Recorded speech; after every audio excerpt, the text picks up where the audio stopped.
Hello everyone, I just wanted to come up here and post a little update, even though there isn't much news to update you on. I just wanted to share that I look like a human again. I don't look like an alien anymore.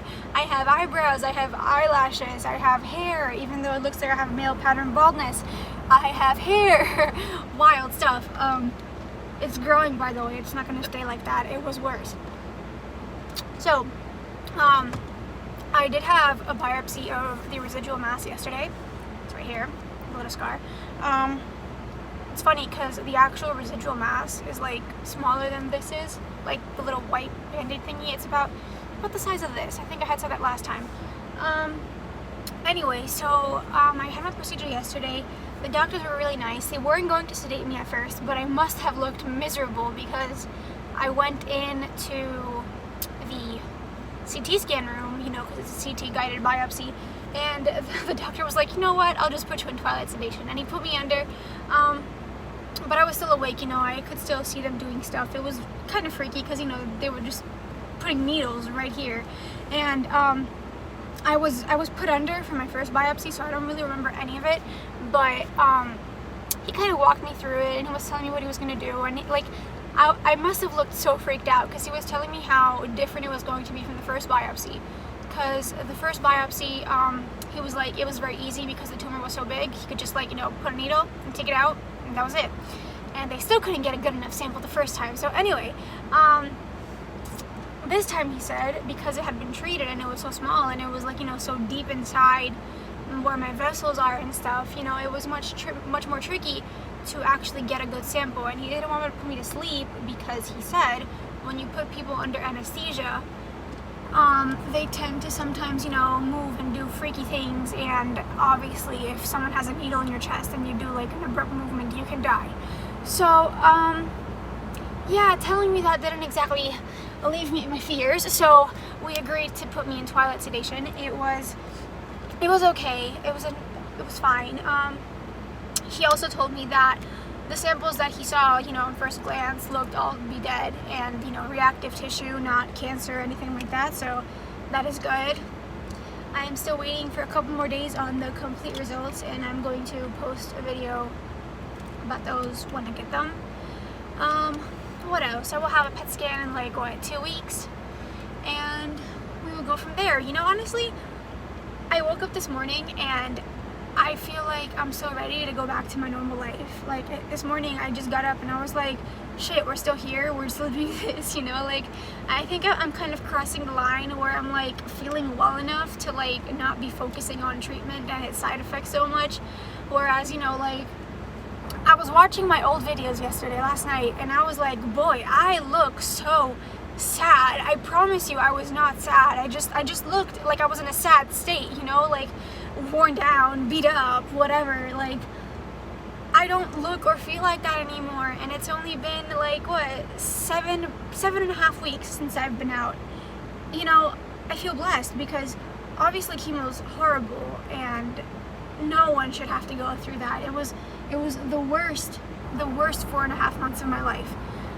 But I just feel happy and grateful that my family established good values for me, and I ate good food ever since I was little, and I didn't really have any other health issue burdens, I didn't have anything that could have made this worse, because if you have other health issues and then you get chemo on top of that, it can make your side effects so much worse. So anyway, I just wanted to say I'm so grateful for that. I have been, because I have anxiety ever since the 5th round of chemo, I feel like things have kind of slowed down, and as soon as I was getting the positive feedback on my treatment, I wasn't thinking so much of, oh my god, what if my treatment fails? I was thinking more so, oh my god, what the hell did I just go through type of thing, and it was so mentally challenging to think about all that, really, and it's really all consuming when you can't see anyone, you can't be with anyone. So I was thinking I'd be with my friends, and we'd be going out and doing things and living it up, but we're not doing anything, and I am just at home all day watching my mom and my sisters do online learning, and I don't have any school or anything to do to enrich myself, and it's just awful. You know, like I can't do anything, and it's making me crazy because I want to do stuff. And you know, like I finally feel like after so long I have the energy to do stuff, and for that reason I feel like my anxiety is getting kind of high because I'm always thinking about, oh my god, I had cancer, oh my god, I went through all this treatment. And of course, what people don't talk about, like your doctors don't tell you this at all, but after treatment finishes, your mind completely shifts to, oh my god, what if I get a recurrence? Every single pain I have gotten ever since I finished treatment, I'm like, oh my god, I relapsed, oh my god, I'm going to die, this, that, the other. And it's so irrational, but at the same time it's very rational, because like I don't even want to use the term PTSD either, but it really is like PTSD. So much trauma built up from this treatment thing that you're fed up. Like I feel like I won't go to my doctor and have a regular, you know, appointment without my anxiety going through the roof until my 1 year scans at least. It's just crazy. And you know, like since I go to college so far away and I live alone without my family, I keep playing in my head scenarios of what if I hadn't come home for Thanksgiving? I could have very well died. And I keep thinking to myself, how are you going to go away again when you have a very real possibility of this coming back? And you know, like, what are you going to do?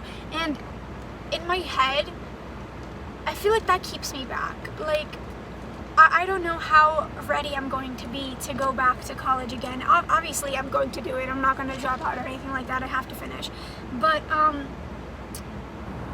kind of grateful that I have the summer months to kind of build up on that and, you know, kind of teach myself again that I'm going to be fine. It's nothing to worry about.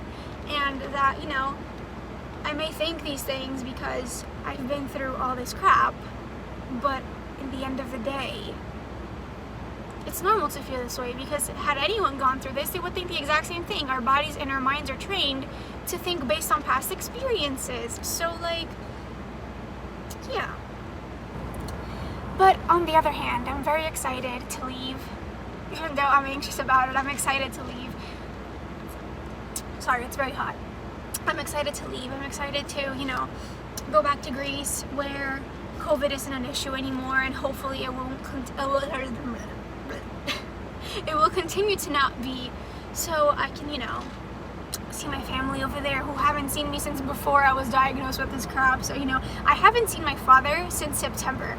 In September, I was living my best life. Like, yeah, I just want to see everyone, you know, kind of catch up, because as much as I would have wanted to, talking about my health status with them on the phone, you know, it's not the same as, you know, talking to the person in person, because like during treatment I didn't want to talk to anybody, and even filming videos after each round was like a chore, because I was like, oh my god, I have to like do this. But at the same time I enjoyed doing it because cancer doesn't run in my family. No one knows what it's like to go through chemo and cancer.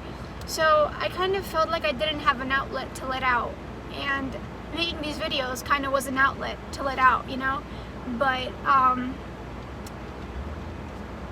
at the same time, I was so tired and exhausted from all my treatments that it felt like a big fat chore.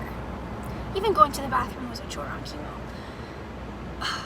But yeah, I'm doing good. I'm just, you know, word vomit from not speaking all day every day.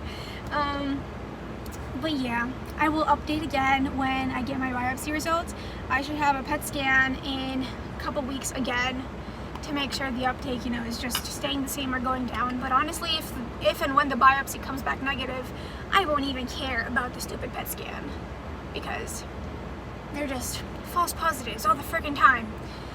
So yeah, that's where we are.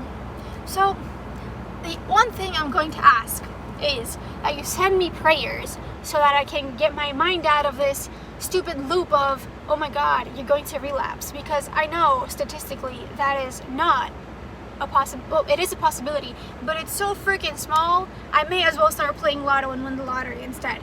Like, yeah. Anyway, thanks for hearing me ramble on for 10 minutes again. I will see you soon. Goodbye.